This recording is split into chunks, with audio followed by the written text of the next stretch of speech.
to have the resolve to be able to take that mask off and go, this is me, right? And the interesting thing is, we all wear a mask, right? And I feel that the closer I get to actually having my mask and my reality be one, the more fulfilled I'm becoming. Welcome to the Unicorns Podcast, where we go behind the scenes with inspiring founders, leaders, and innovators. Today I'm joined by Andy Reid, a man of many talents. Andy is one of Australia's leading auctioneers. He's a high-performance coach and the host of the High Performance Humans podcast. He's worked across industries, from hospitality to real estate, led teams of hundreds, and built businesses worth millions. Andy is also the creator of the Sold Network, a fast-growing community helping agents sharpen their skills and achieve more consistent results.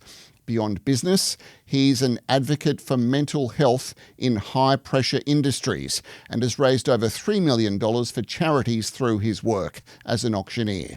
He's also released his first book, Success Curious, which challenges the way we think about achievement and what it means to truly perform at our best. In this conversation, we're going to explore Andy's professional journey, the lessons he's learned along the way, the philosophy behind Sold, and the deeper issues of leadership, mental health, and redefining success.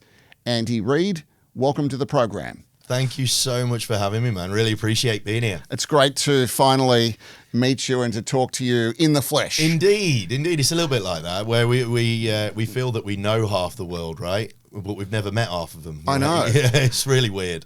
I want to go back to your early professional career. Sure. You were running a $13 million business at just 21. What did that experience teach you about leadership and resilience so early in life? It was a very, very high profile venue, and it was a hospitality business, tremendously high profile. So there was a few things that I learned from it. One, nothing beats hard work. Nothing beats it. Like me and a very, very close friend of mine hold the record, which is so against health and safety protocol of most hours in a single shift. Right? We started at 3:00 on Friday afternoon. And because of the nature of the venue, there was stuff on Friday night, stuff on Saturday day, stuff on Saturday night. And we finished, me and him, a lad called Paul, we finished at 3 a.m. on Sunday.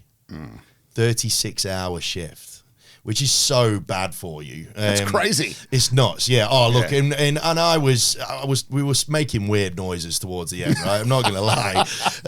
But it was a bit strange and a bit surreal. But hard work's one thing. The other thing that became really apparent to me, which I've really, really respected and honoured with respect to my skill set, is my ability to be able to switch communication styles depending on who I'm talking to. So tell me more about that. Yeah. So it was a soccer stadium, an EPL soccer stadium. And I was in charge of the corporate hospitality. Yes. Right. So I had the top end of your blue collar pay for your season ticket, and that's all you pay for in life, right? All the way up to EPL club ownership. Soccer players, we're not talking little soccer players, we're talking David Beckham. Yes. We're talking those sorts of personalities and everything in between. So business owners, you name it. And on a match day, for example, I could be in 1 minute talking to a coal miner who literally just works his life to pay for his season ticket. And then within 2 minutes, I can go up a floor and be dealing with a billionaire. Yes. And the ability to be able to switch communication styles according to whoever was in front of me was something that I twigged onto real fast. And it's something that I've treasured since then. And so those two things, a work ethic and an ability to tune in, has been massive for me. And so looking back over 2 decades in service-led industries, what were some of the toughest lessons that you had to learn the hard way? I think one of the most challenging ones was when I was 21 and I had to fire a lady who had been working at the venue longer than I'd been alive. Oh dear. For drinking on the job. So not only did I have to deal with that, but the fact that she was clearly an alcoholic and had problems, there was a greater issue at play. Yes. And it was one of those ones that other people in the business had sort of kind of ignored or swept under the rug a little bit. But it had to be addressed because it was just no good for her personally to ignore it. And it was weird because a couple of months later, she came into the stadium and gave me the biggest squeeze of a hug and thanked us because of the fact that it finally gave her the jolt that she needed to go get herself to rehab, to improve her life. Is that right? And all that sort of stuff. Yeah, man. So that was massive. That was massive because you do need to respect the experience that is around you and whatnot, right? But ultimately, if you're going to be a leader, you've got to have a greater perspective on the humans, right? There's no point in having people be a part of your organization if it's not good for them. And a lot of the time, leaders will sort of ignore it or sort of stick their fingers in the ears around it because they don't want to lose a member of staff or they don't want to create work for themselves or whatever.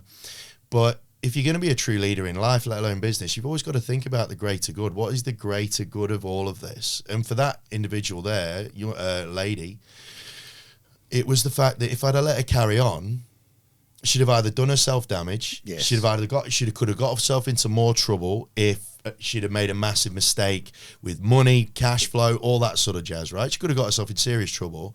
And her own health and well-being was at stake here. So I had to think of a great perspective on that.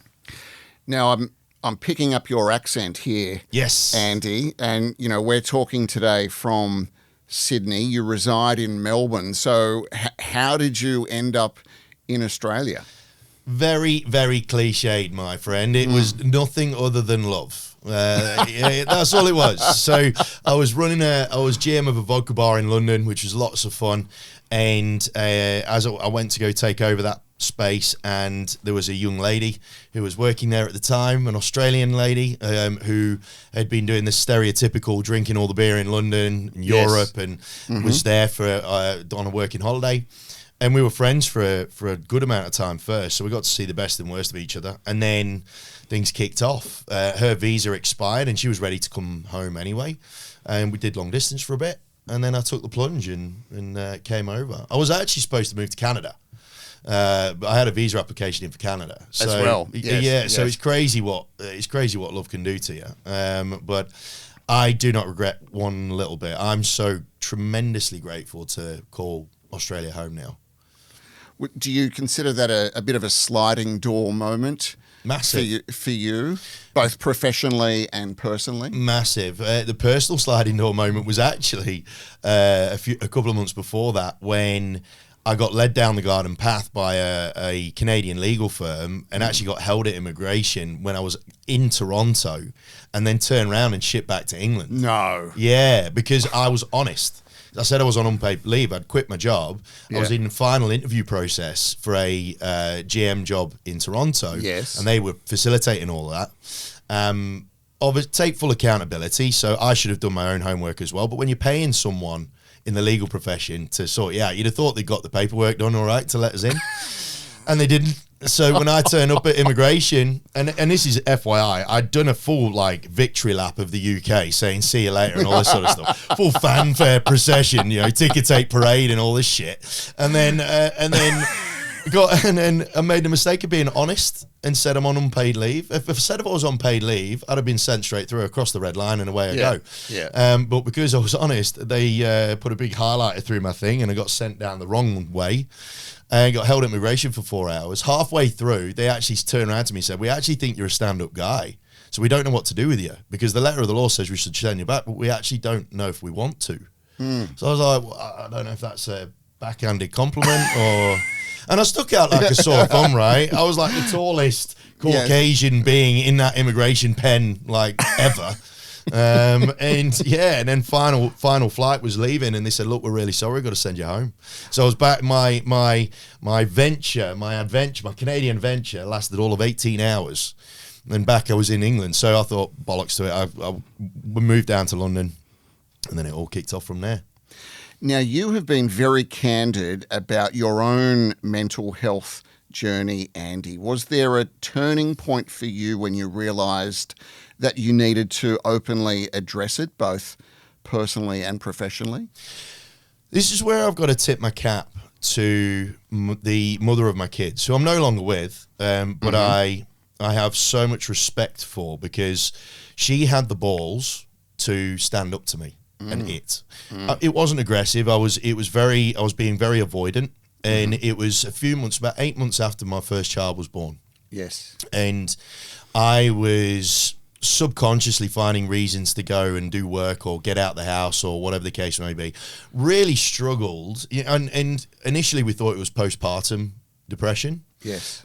Because it's crazy, right? That guys are told you'll never know love like it, and the connection's incredible, and all this sort of stuff. So, and I, for some reason, had it in my head that I was destined to be an amazing dad. Yes. So when I wasn't, the world came crashing down. Really? Oh, bad. I remember one particular night. Eliza was only a few months old, and I tried to give Felicity, her mum, the night off, and I ended up having almost an anxiety attack because I couldn't stop her crying. And when you think you are tremendously capable, and then you get found out for not being capable in a moment that someone that you're supposed to be looking after for the rest of your life, it did me in. So we've had very few arguments, and we just had one mental argument, one big Barney. And I made an excuse to go out and get ice cream. Came back and she was super calm. And she goes, "Andy, I think you got a problem." And if I'm being honest, I was doing homework on it anyway, right? Yeah, like she was asleep, and I'd be like on my phone, like, what's depression, what's this, what's that, doing all the various tests online and all that sort of stuff. And so I called Lifeline, and because it was getting to that point. And thankfully, and this is where I've had a tremendous amount of good fortune as well, because I got thrown into the lap of a doctor who very quickly understood who I was. Because the challenge with the medical profession is the fact that it's an impossible task. It really is. 8 billion people on the planet, and we're all wired differently. Good luck having a textbook for every single one of them. Yes. Ain't gonna happen. And that's the perspective that I don't think that a lot of people need to understand, is that there's lots of whinging and moaning about the health service and how it's not sufficiently catered for and all this sort of stuff, when it comes to mental. It's nothing that can be completely sorted and fixed and solved, right? It's a forever evolving process. So, and the doctor that I got thrown in front of, she very quickly understood that I am a curious guy by nature. So I'm not after a pill to fix me. I want to know why. I want to know why I'm like this, because on the surface, I'm white picket fence, kid, dog, house, car, job, security. Yes. I'm the textbook definition of success in a Western society, right? So why am I so sad?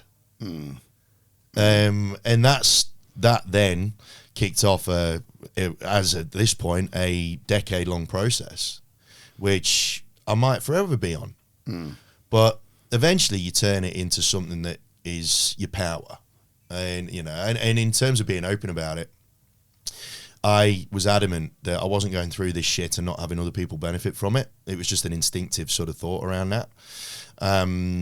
But I guess that's just the way I've been brought up. Like, my parents were both police officers, so I couldn't lie to you if I tried. I had human lie detectors growing up. So how have you used that very human moment to help others? Because, again, on the surface, like, I am Captain Confident, happy to talk to anyone, go into any room, all that sort of stuff, and light it up. And rock and roll. Yeah.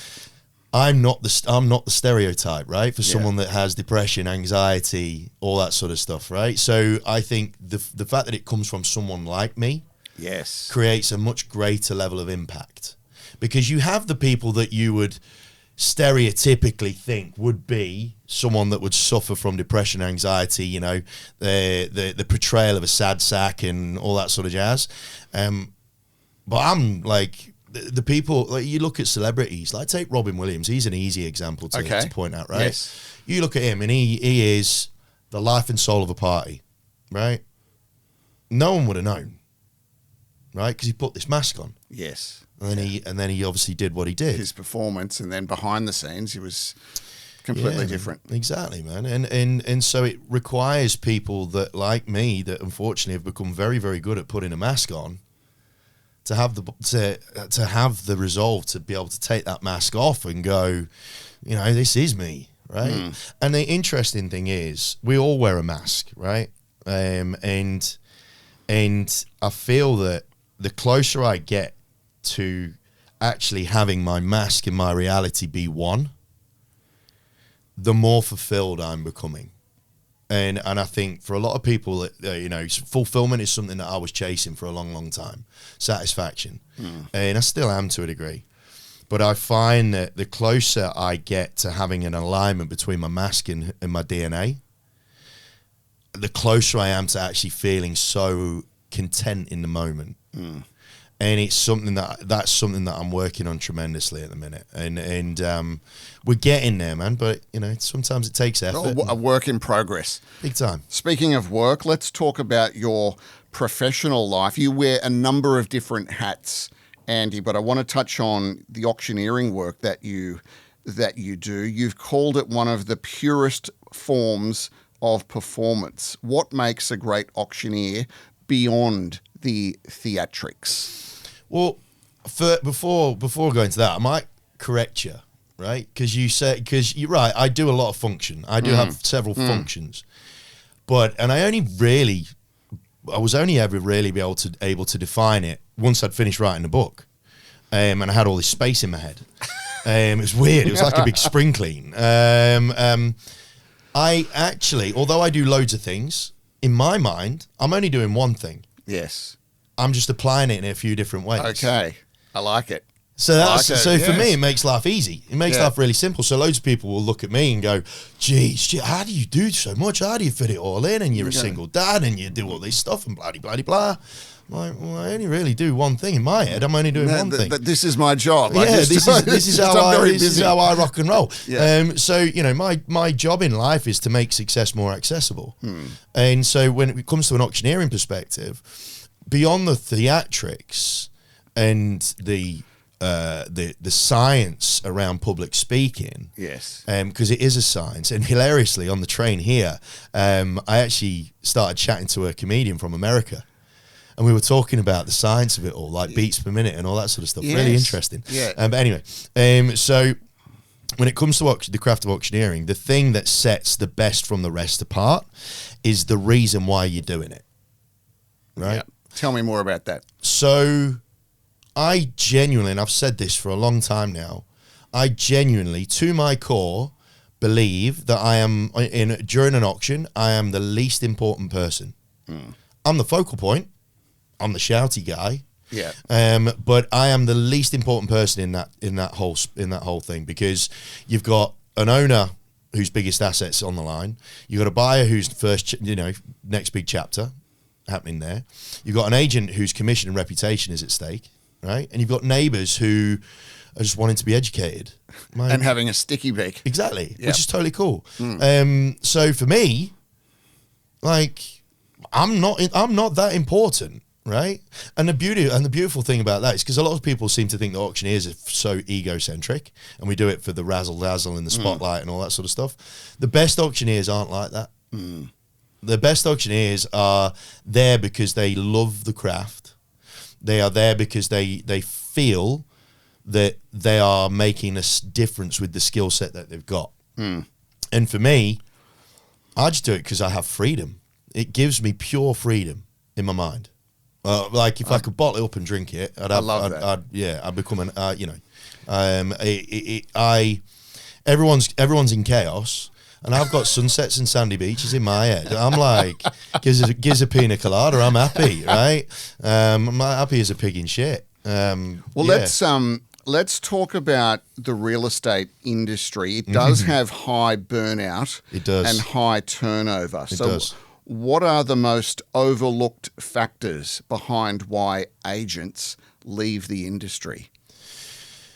I have a big concern around this, right? Because because there is so much talent and good intent that comes into the space that just gets burned away by it just gets chewed up and spat out, right, by the industry. A lot of it is to do with the success parameters, the barometers for success in the space. Yeah. And the innate pressure of proving yourself via the commission, the volume of commission that you earn. Now, we need to put a bit of balance to this conversation, though, because at the minute, it seems to be a very black and white conversation. You either are on the side of it's commission or bust, and that's where stupid things and desperate acts and, that's where the moral compass tends to get put in the cupboard for a bit. And then you have the ones on the other side where it's all about the customer and it's all about the relationships and all this sort of stuff, which is great, but as long as you're comfortable going broke. Yeah. Because the reality is not black or white, it's very grey. And that's what we've got to come to terms with, because the conversation has to have, and it's the same with mental health. It's the same with mental illness, right? You could talk and talk and talk and talk, but the world's not going to stop turning, right? Bills still need to be paid. Food still needs to be put on the table, right? There's a practicality to life that ain't going away anytime soon. You can live your life on Instagram all you want. You're going to need to pay that phone bill, though. Correct. You know what I mean? Yeah. And so when it comes to a real estate perspective, we can't hide from the fact that we're there to get a job done and we're there to earn a commission. And I think the lack of comfort around that conversation with the consumer leads to consumers getting overly anxious about it because we're too bullshit scared actually having an open chat about the fact that, right, I'm here across the table from you, asking you to trust me with your biggest asset so that I can get paid, right? And no one talks about it. It's just this awkward bloody elephant in the room bullshit, right? And I guess because I was brought up with simplicity in my head, right? I love simple. Simple's the best thing in the world. And so I simply tell people as it is. And the way that I coach and the way that I try to lead the industry is to not be afraid to have these conversations, because the one big thing that causes so much anxiety in the space for both consumers and agents, it's not the transaction. Transactions, either it sells or it doesn't. It's fairly straightforward. It's very binary. Binary. Yeah. It's the fear of the unknown. And that unknown is what causes so much crap. So much crap.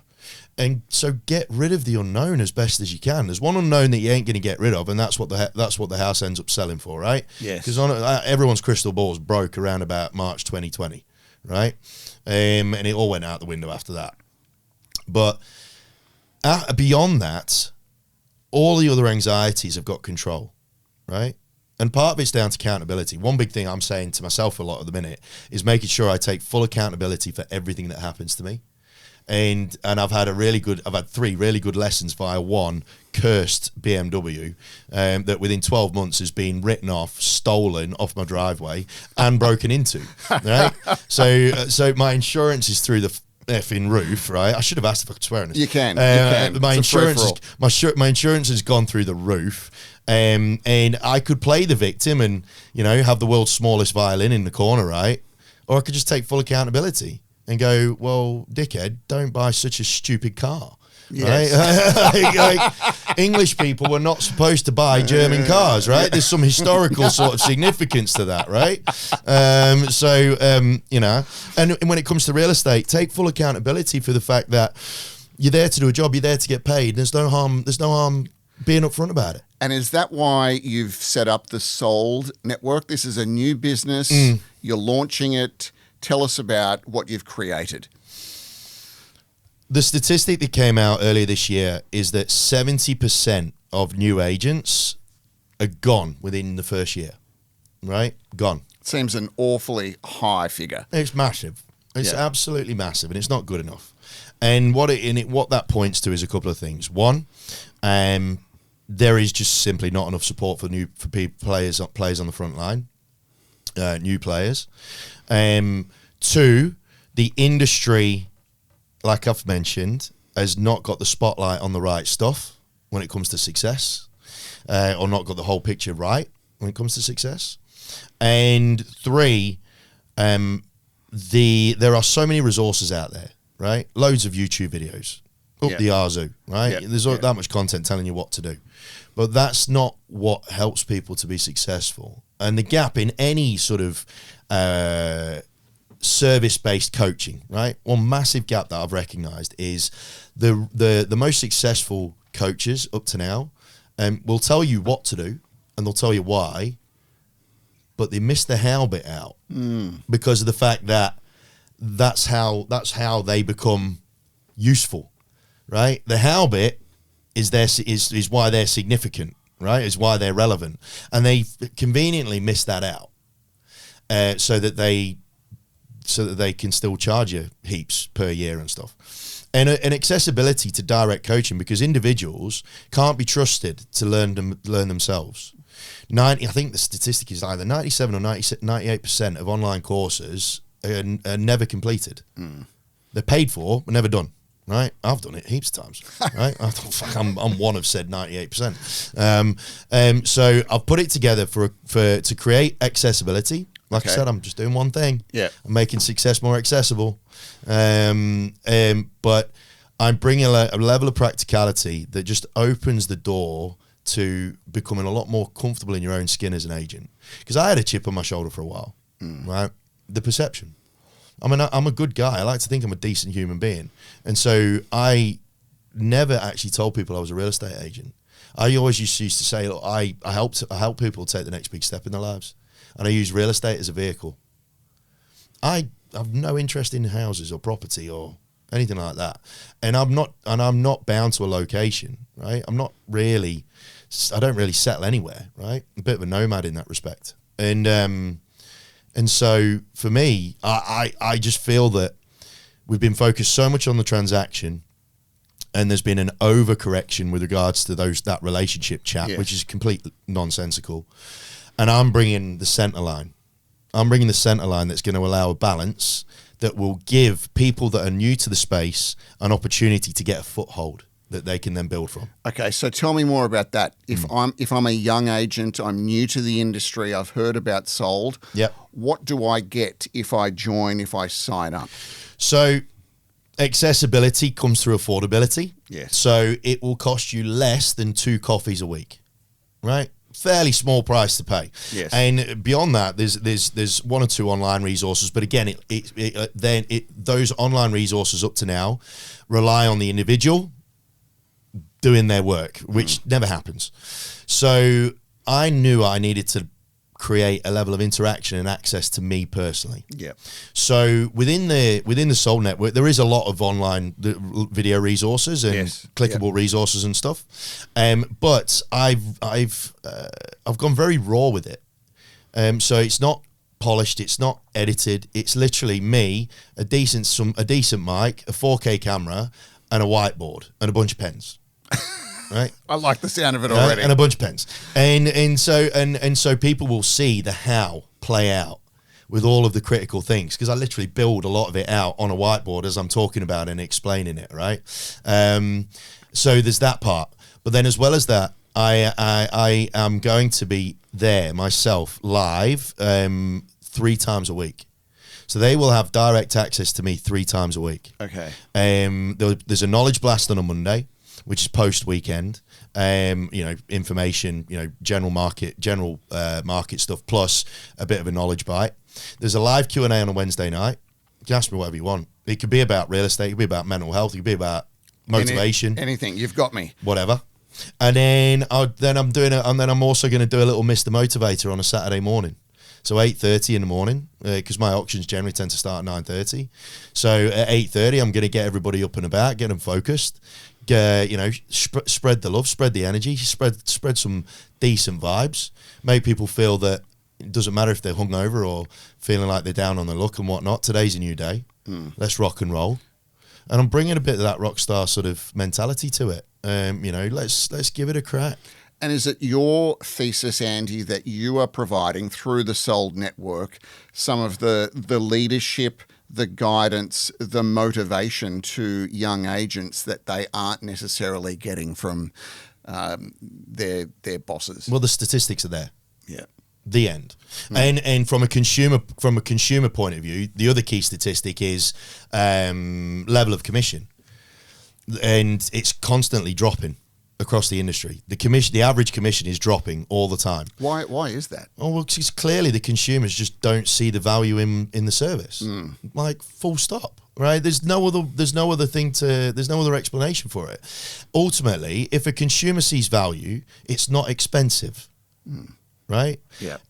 Something is only ever expensive if people don't see value in it. So a $12 Macca's meal is value to one person. It's cheap to other people, but they accept it as cheap, and they know that because it's cheap, they're not likely to get, a gourmet meal. Yes. But there'll be some people that will see that as expensive, right? Because all it is a burger and some chips. You know what I mean?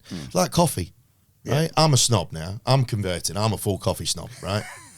Can't live in Melbourne and not be a coffee snob. That's true. Right? So I am a little bit of an arsehole when it comes to coffee now. Yeah. Right?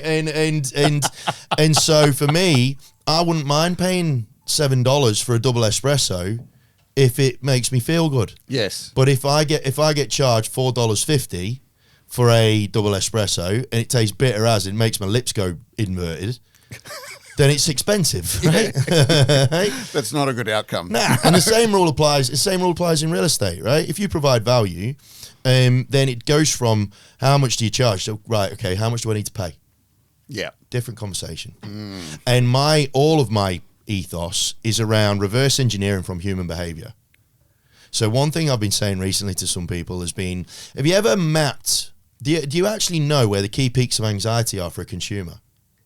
And they go. I say, right, well, I'll just compound that concern, because do you know what you do to alleviate those anxieties in those moments? They'd be clueless. They'd have no idea. Not a Scooby. Not a Scooby. And it's really interesting because I was having a conversation with someone in the property management space who I have a tremendous amount of respect for. And she said to me, she goes, I'm sort of getting worried that like how much of this is service and how much of this is fluff. And I'm like, well, reverse engineer it from the consumer's perspective, right? You can do the whole personalized cheese boards and all that sort of bollocks, right? And think that that's great service. Or you can actually look at bringing value where it matters most. So if you map your anxieties, see what you actually do in those key moments of anxiety, and then map that against where you feel your major service points are, there'll be a misalignment for sure. For sure. And then you can see quite clearly what's fluff and what's not. And so all of my stuff, and it's because, again, my upbringing, and this is why I really love my folks for how they brought me up. I was taught on the playground to observe, not to just listen, but to observe, right? And to understand what is going on, not just what's being said. And so that's in my DNA. That's in my DNA, from day dot. I could understand who was getting bullied and who wasn't, right? I could understand who was happy and who was sad, right? From primary school. And so bringing that forward to now, being tall, big, fat, and ugly, right? Face for radio. I now, and this is the thing. So one of the big challenges is the concern around the moral compass, right? Can I be a good human and still make loads of money as a real estate agent? And the general vernacular has been, it's either one or the other. You either sacrifice income to do the right thing, or you sacrifice doing the right thing to make a load of money. I would argue that it's neither. I would absolutely argue that you can have both. Right. And the reason for that is because confidence is not brought through arrogance, and it's not brought through humility, right? In a connection between one person and another, it's brought through competence, right? I know what I'm doing, and relatability, right? Do I understand the assignment? Right? It's not a case of becoming everyone's friend. It's a case of understanding why, and what's caused them to want to make this happen. and then relating every action and every recommendation to the greater purpose. You touched on coaching. I want to ask you about the coaching work that you do. How do you help people identify whether they're chasing someone else's version of success rather than their own? It's quite straightforward. I mean, so I say it's quite straightforward because I talk in words of, one syllable, right? I know very few big words, very few. But I follow the Billy Connolly school of thought, right? You know a few swear words. Yes, exactly. I know a few big words, but why use them when the word fuck does exactly the same thing, and it's way quicker. I've been called the Gordon Ramsay of real estate on more than one occasion. Okay. Because I don't want to waste time. I want to make people better quicker. And when it comes to people not following what their path of success is, I ask them the one question. Tell me, what's your definition of success? No one can tell me. I've spoken in front of rooms full of people, right? It's a great question because no one knows the answer. And it's completely individual. Yep. So there's no wrong answer. It's just that no one's ever bothered answering it for themselves. They work off the general vernacular, the common perception. And that's what sent me to the loony bin. Because I was chasing a version of success that was defined by my conditioning and those around me and society and all that sort of stuff. And it wasn't me. I'm a lived experience through what comes as a result of not following your version of success. And it's not worth following. It's not something that I would wish upon anyone. Speaking of success, you've got a new book out. It's called Success Curious. Why curious? Why not success obsessed or driven? I really love the name of that, but I'm keen to know the rationale behind the title. Because there's too many people beating a drum, beating a narrative that doesn't fit for so many people. And because success is a purely individual process, you are never going to find out for yourself unless you start asking more questions of yourself, of those around you, of your skills, of your desires, of your motivations, all that sort of stuff, right? You're never going to get any closer to that sort of North Star fulfillment unless you are prepared to explore certain things within your own psyche, within your environment, within your current setup, your makeup, your whatever it is. So I've called it curious because I've lived on the conveyor belt and I've played to the narrative and I nearly topped myself off the back of it. And I'm not saying that flippantly. I've been at the precipice twice. And so you can either make decisions. It's that Walt Whitman, Ted Lasso thing, right? Be curious, not judgmental.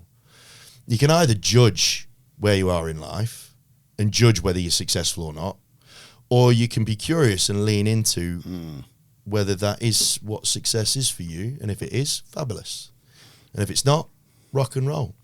So the catchline is how to define and achieve high performance. What is your definition of high performance?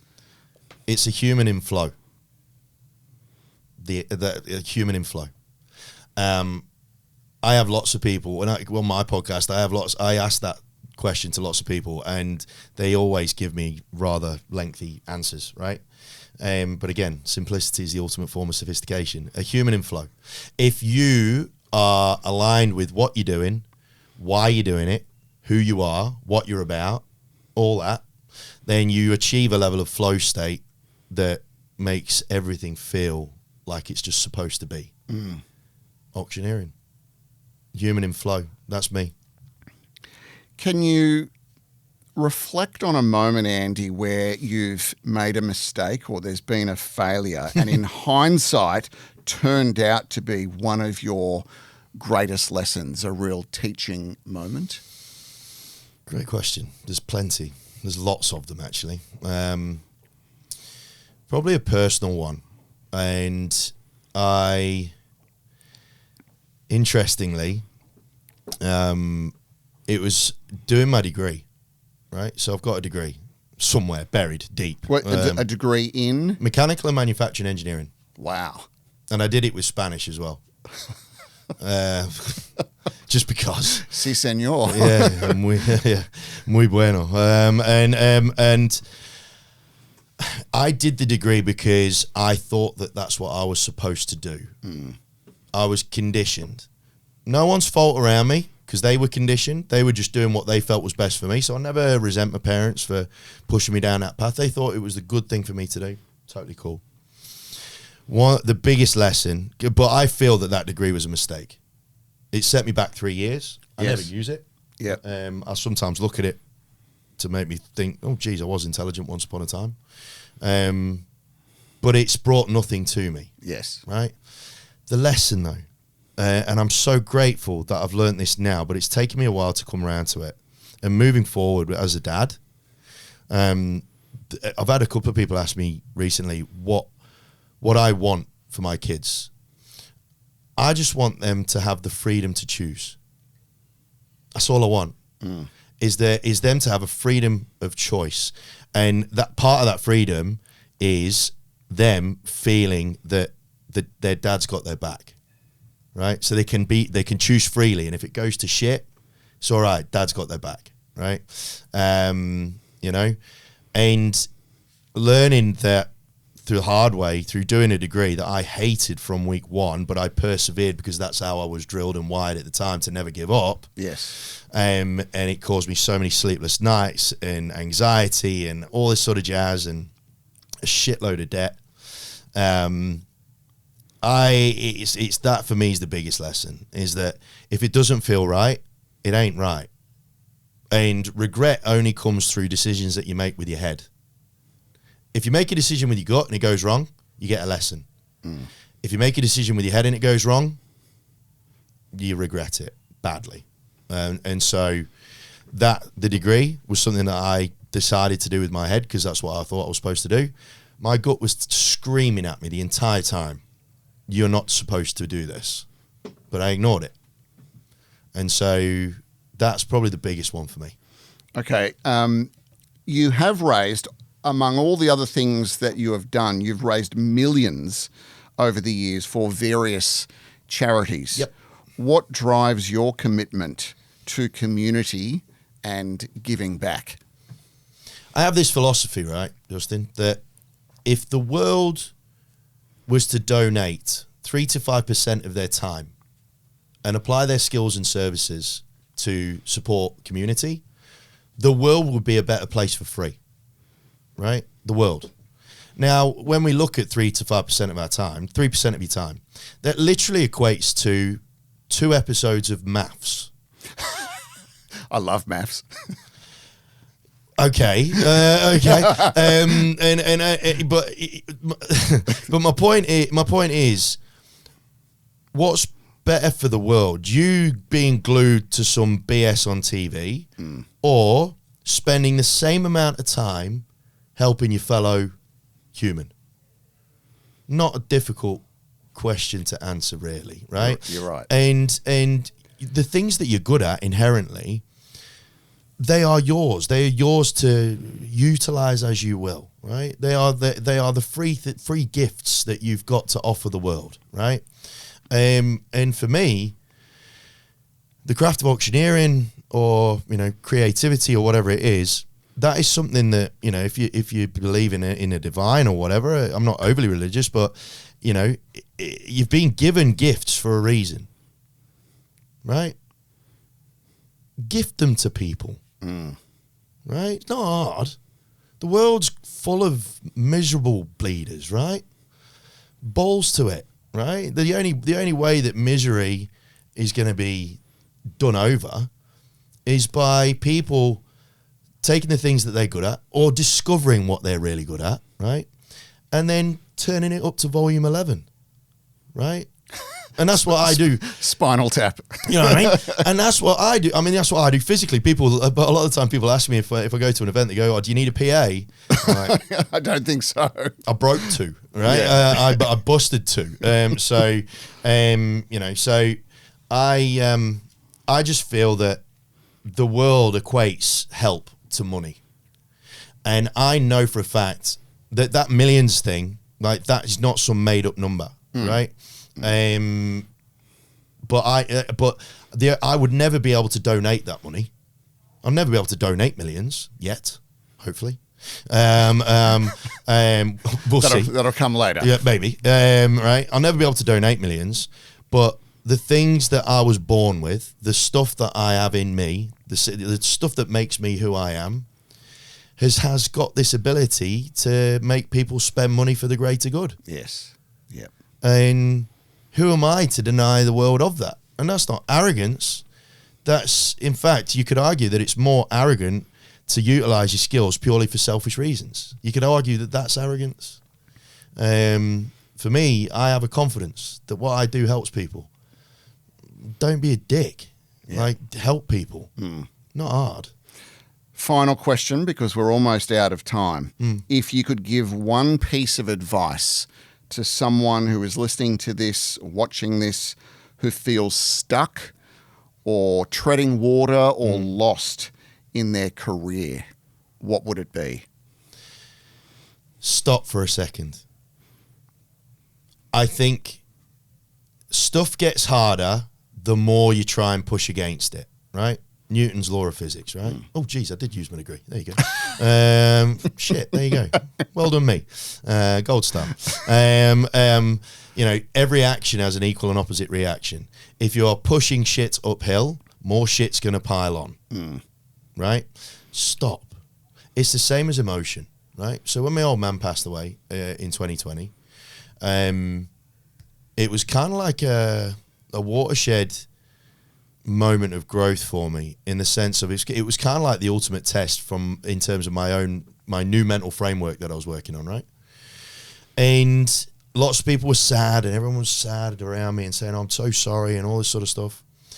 Bizarrely, and I analysed it afterwards, I felt I was overwashed with an overwhelming sense of gratitude.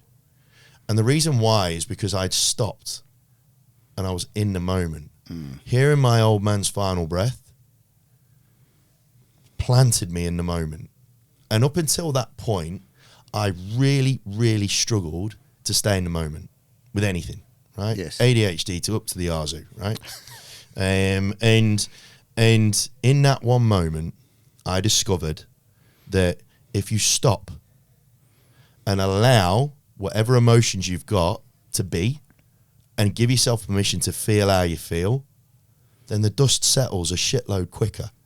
Clarity comes to you a lot quicker. And instead of resisting, right, and this is where, whether it's grief or something that's bad, the more you ignore it, the harder it gets to get right.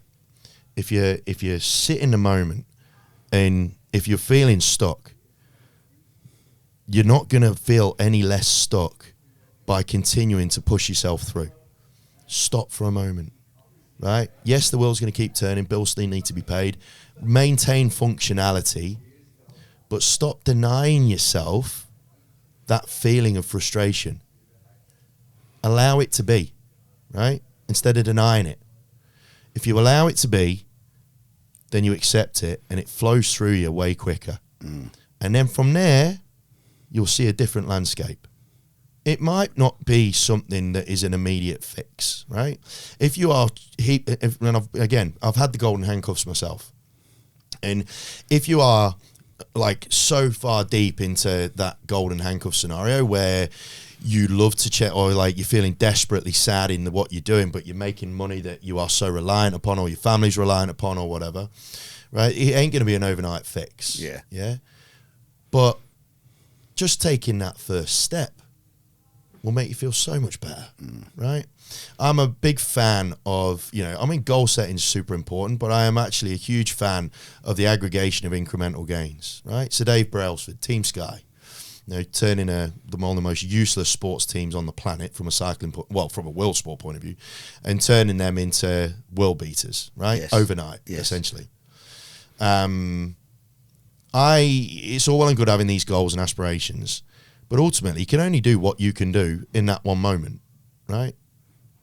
So just stop, be in the moment, have a look, and then take one step. So once you take one step, you'll all of a sudden realise that you have the ability to take a step. So then you just take another step. And then in a few weeks, you might take 5 steps one day. And then the next day, you might only take half a step because the massive bills come through, like a tax bill or some shit like that, right? Real life kicks into gear. Hospital bill, whatever, right? That's okay. You only do half a step, fine. If you just stay where you are, you ain't going backwards, right? So just give yourself a second to pause and feel how you, and allow yourself permission.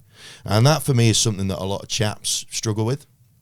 You know, I don't like gendification of, if that's a word, of mental health. You know, men's mental health, women's mental health. Yes. We're all humans, but I think with chaps, I think it can be more challenging to just give yourself permission to feel.